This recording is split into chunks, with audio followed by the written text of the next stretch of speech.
اکثر لوگ جو ہیں وہ رزق کے معاملے میں بڑے پریشان ہوتے ہیں، اور کیونکہ بہت سارے مجھے میسیجز پہ آتے ہیں اور اس کے بارے میں نے پہلے بھی بات کی، لیکن ایک کوئکلی آپ کو بتاتا ہوں کہ جو شخص بھی اپنی زندگی میں پانچ چیزوں کو اپنی زندگی کا حصہ بنا لے، اللہ سبحانہ تعالیٰ اس کے رزق میں کبھی کمی نہیں دیتا۔ پہلی چیز کیا ہے کہ اپنی زندگی میں اللہ کی فرما برداری کو لے آؤ اور اللہ کی نافرمانی کو چھوڑ دو۔ جو شخص اللہ کا فرما بردار بن جائے گا، اللہ کی نافرمانی کو چھوڑ دے گا، اللہ سبحانہ تعالیٰ کی طرف سے وعدہ ہے کہ اللہ تعالیٰ ایسے شخص کو رزق ایسی جگہ سے دے گا جہاں سے وہ سوچ بھی نہیں سکتا۔ وَمَن يَتَّقِ اللَّهَ يَجْعَل لَّهُ مَخْرَجًا وَيَرْزُقْهُ مِنْ حَيْثُ لَا يَحْتَسِبُ۔ اللہ کا وعدہ کیا ہے کہ جو بھی تقوی اختیار کرے گا، اللہ سے ڈرے گا، اللہ کی فرما برداری کرے گا، اللہ کی نافرمانی چھوڑ دے گا، تو اللہ سبحانہ تعالیٰ اس کے لیے ہر مشکل سے نکلنے کا راستہ بنا دے گا، اور رزق اس کو ایسی جگہ سے دے گا جہاں سے وہ سوچ بھی نہیں سکتا۔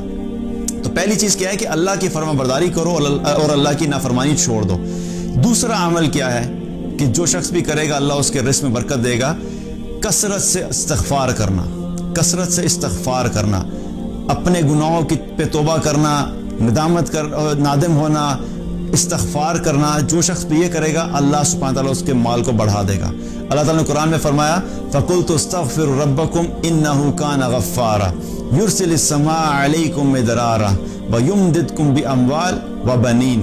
اللہ کا وعدہ ہے کہ تم کثرت سے استغفار کرو، میں تمہیں مال عطا کروں گا۔ دوسرا عمل کیا؟ کثرت سے استغفار کرنا۔ تیسرا عمل کیا ہے کہ جو اللہ نے دیا اس پہ شکر کرو۔ جب شکر کرو گے تو اللہ سبحانہ تعالیٰ اس شکر کے نتیجے میں تمہیں اور عطا فرمائے گا۔ لَإِن شَكَرْتُمْ لَأَزِيدَنَّكُمْ۔ اللہ سبحانہ تعالیٰ نے قرآن میں فرمایا کہ تم شکر ادا کرو میں تمہیں مزید بڑھاؤں گا۔ تم اپنے مال پہ شکر ادا کرو گے اللہ مال بڑھائے گا۔ تم اپنے جو بھی اللہ نے نعمتیں دی ان پہ شکر ادا کرو گے اللہ سبحانہ تعالیٰ ان کو مزید بڑھا دے گا۔ چوتھی چیز کیا ہے؟ جو شخص بھی صدقہ کرتا ہے، اللہ کی راہ میں مال خرچ کرتا ہے، اللہ سبحانہ تعالیٰ ایسے شخص کے مال میں کبھی کمی نہیں کرتا، اللہ تعالیٰ اس کے رزق کو بڑھاتا ہی ہے۔ اللہ تعالیٰ نے قرآن میں فرمایا مَنْ ذَا الَّذِي يُقْرِضُ اللَّهَ قَرْضًا حَسَنًا فَيُضَاعِفَهُ لَهُ أَضْعَافًا كَثِيرًا۔ کون ہے جو اللہ کو قرض حسنہ دے اور اللہ سبحانہ تعالیٰ فرماتا ہے کہ اس کو میں بڑھا چڑھا کے واپس کر دوں گا۔ آپ لوگوں پہ خرچ کرنا شروع کر دیں، اللہ سبحانہ تعالیٰ آپ پہ خرچ کرنا شروع کر دے گا۔ آپ لوگوں میں دینا شروع کریں، اللہ آپ کو دینا شروع کرے گا۔ آپ لوگوں کو زیادہ دینا شروع کر دیں گے، اللہ آپ کو زیادہ دینا شروع کر دے گا۔ اور ایک حدیث میں آتا ہے رسول اللہ صلی اللہ علیہ وسلم نے فرمایا کہ اے ابن آدم تو خرچ کر۔ اللہ تعالیٰ فرماتا ہے کہ اے ابن آدم تو خرچ کر، تجھ پہ خرچ کیا جائے گا۔ اتنی زبردست بات بتا دی کہ ہم جب لوگوں پہ خرچ کریں گے تو اللہ کا وعدہ ہے کہ اللہ ہم پہ خرچ کرے گا۔ ہم جب خرچ نہیں کرتے اور پھر ہم پریشان ہو جاتے ہیں۔ تو چوتھی چیز کیا ہے کہ اللہ کی راہ میں صدقہ کرنا، غریبوں کو دینا، مساکین کو دینا، ضرورت مندوں کو دینا، اپنے خاندان میں جو مشکل میں لوگ ہیں ان پہ خرچ کرنا۔ جو شخص صدقہ کرتا ہے اللہ سبحانہ تعالیٰ اس کو کبھی بھی مال کی کمی نہیں دیتا۔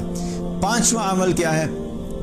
پانچواں عمل اپنے خاندان والوں کے ساتھ بنا کے رکھنا، صلہ رحمی، اپنے خاندان والوں سے تعلق نہیں توڑنا، کیونکہ حدیث میں آتا ہے نبی صلی اللہ علیہ وسلم نے فرمایا جو شخص یہ چاہتا ہے کہ اللہ اس کی زندگی میں، اس کی جان میں، اس کی عمر کو بڑھا دے اور اس کے مال کو بڑھا دے، تو اسے چاہیے کہ وہ صلہ رحمی کرے۔